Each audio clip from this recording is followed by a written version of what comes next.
hipertensão renovascular.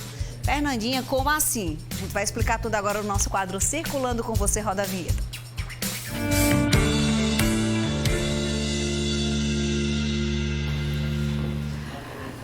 Toda sexta-feira, a doutora Marcela Gomes tem esse encontro aqui gostoso com a gente para entender um pouco mais sobre o sistema circulatório, sobre várias áreas da angiologia. Primeiro, explica pra gente o que é hipertensão renovascular, porque a gente só tem hipertensão arterial, né? Na maioria das vezes. Boa tarde. Boa tarde, Fernandinha. Tudo bem? Tudo jóia. Já começamos animados aqui. Não hoje, foi bom, não? né? Foi ótimo. Então, pessoal, a gente vai falar um pouquinho hoje sobre a hipertensão renovascular, que, como a Fernandinha falou logo explicando o nosso quadro, é a principal causa tratável da hipertensão arterial. A hipertensão arterial, ela pode ser chamada de essencial quando a gente não tem uma causa, assim, definida para aquela hipertensão, ou secundária, quando essa hipertensão ela é por conta de um outro problema.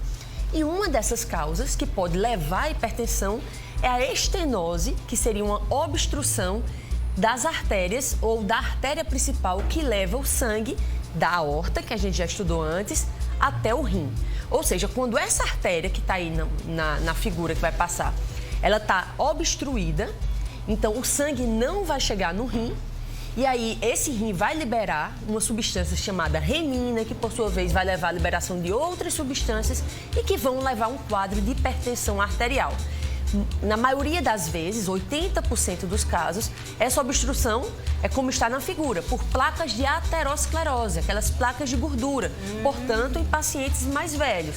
Mas também pode acontecer em pacientes mais jovens por uma doença chamada displasia fibromuscular, em que a artéria tem a sua parede alterada, danificada por um problema, por um outro problema que não é a aterosclerose e que faz com que o sangue também não chegue no rim. Agora, doutora Marcela, quando é que a gente pode começar a suspeitar de que tem alguma coisa diferente? Então, Fernandinha, existem algumas suspeitas que a gente vai ter naquele paciente hipertenso, né? Sim. Então, uma hipertensão que surge antes dos 30 anos ou depois dos 50 anos, mas que já começa muito alta, de difícil controle, seria aquele paciente que usa 3 ou até mais drogas antihipertensivas na dosagem correta, na frequência correta e que mesmo com todos esses medicamentos não consegue o bom controle da pressão. Aquele paciente que de repente a pressão descontrola também é um paciente que a gente fica de olho também. Será que a artéria renal obstruiu?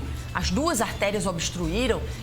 Paciente que tem já uma história de doença aterosclerótica, já tem uma história familiar de hipertensão, paciente fumante, que vai fazer com que aumente esse risco de pressão alta, né? E pacientes que também têm até aquela história familiar que possa estar... Genética, né? Colaborando, né? Exatamente. Agora vamos falar de tratamento, porque sempre que a doutora Marcela está aqui, ela é muito clara no que pode, no que dá certo e o que não pode de jeito nenhum, né, doutora Marcela? Exatamente. Uma vez que a gente consegue diagnosticar essa patologia, que vem tanto pelo quadro clínico, como com alguns exames laboratoriais também, que vão ajudar a gente, e exames de imagem, principalmente o Doppler, a gente pode se deparar com obstrução realmente da artéria renal, uma ou duas, e a gente vai começar inicialmente com um tratamento clínico otimizado, ou seja, melhorado, em que a gente vai tratar com remédios essa pressão e também pode se lançar mão da desobstrução dessa artéria através da angioplastia, ou seja, a colocação de um estente naquela área que está obstruída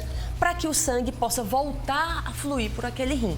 Isso é feito por hemodinâmica, que é uma técnica minimamente invasiva, que a gente vai fazer um furinho na virilha, entrar na artéria femoral e colocar um catéter e logo após esse estente que está sendo mostrado aí na imagem, e aí o sangue vai voltar a fluir dentro da artéria e, consequentemente, para o rim. Nesse mesmo desenho, a gente vê como o rim do outro lado é maiorzinho do que o que está obstruído. Isso Verdade. é um outro sinal que a gente leva a crer quando a gente faz no exame. Por isso que o médico radiologista sempre mede o rim, para ver se um não está maior do que o outro, porque uma diferença maior do que 1 centímetro já sugere que tem alguma deficiência de vascularização naquele rim. E aí é quando a gente entende que definitivamente o nosso corpo é tipo uma máquina mesmo. Exato. Que as engrenagens todas se conversam, né, doutora Exatamente. Marcela? Não tem como muito você desregular uma coisa e não atingir outra, né? Exato. E A gente vê esse tratamento minimamente invasivo. Mas não tem com medicamento, não resolveria, né? Então, existem alguns estudos, Fernandinha, que comparam o tratamento só com angioplastia ou o tratamento otimizado. Em alguns pacientes, só a medicação ela vai resolver, principalmente quando apenas uma das artérias ela está obstruída, quando ainda não existe um dano renal tão significativo. Então, paciente a paciente é que a gente vai poder fazer uma avaliação e poder definir o melhor tratamento. E muito importante, já que eu falei que 80% dos casos dessa obstrução é por aterosclerose, é o controle dos fatores de risco. Exatamente. Mais uma vez, como prevenir, prevenção, né, Fernandinha? Então, controlar os fatores de risco mais importantes para a aterosclerose, que seria a própria hipertensão, ou seja, quem já tem pressão arterial, no caso é essencial que se cuide para que esses níveis de pressão possam estar cada vez mais estáveis para não propiciar o surgimento de uma placa que vai piorar essa pressão, evitar tabagismo, controlar bem as suas taxas, colesterol, glicose. Sair do sedentarismo, ter uma vida né? saudável, né? Fazer atividade física. Isso tudo é importante para que isso não aconteça, porque isso é completamente tem como a gente prevenir, né? Ou seja, assim, se não for a causa genética como principal fator para desencadear, né? Uma pessoa que está tudo regulado, mas aí tem um fator genético, ok. Mas é o mais raro de acontecer. Na maioria das vezes, é condução de vida, escolha de vida que leva para esse caminho aí, né, doutora Marcela? Toda sexta-feira a gente adora esse papo com a doutora Marcela Gomes e vocês aí de casa adoram interagir com ela nas redes sociais, que eu já sei. Então, você vai lá no Instagram, DRA de doutora.Marcela Gomes. Ai, Fernandinha, hoje ela falou desse tema, mas eu queria tanto tirar minha dúvida sobre varizes, que ela já falou aqui no programa. Ela responde todo mundo, né, doutora Marcela? Sim, eu tento sempre responder rápido. Às vezes eu atraso um pouquinho, porque é muito, mas eu sempre estou respondendo. Pode mandar a pergunta que eu respondo. Então, você vai lá, @ sugerir, né? Sim, sugerir temas. Sim. Várias vezes, doutora Marcela, 2 temas seguidos já aqui, que foram telespectadoras que, semana passada, dissecção da aorta, na semana anterior também. Lipedema, foi telespectador. Então, se você tem curiosidade, passa por algum sofrimento com alguma coisa, queria que a doutora Marcela abordasse aqui no programa, dê a sugestão, porque ela é super aberta e a gente também para isso. Um beijo, meu amor, bom fim de semana. Até sexta, se E Deus eu preciso quiser. contar uma coisa aqui, gente. Miss Mamãe Marcela é demais. Ela me manda uns vídeos, ela ensinando os filhos, coisa mais linda, uma mãe inspiração ainda, gente, ensinando a somar com M&M's.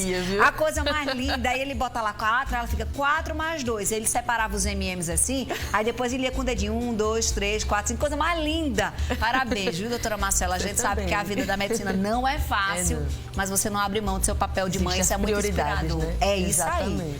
Beijo, viu? Até semana que vem. Tem até uma coisa de foro íntimo, porque eu sou dessas.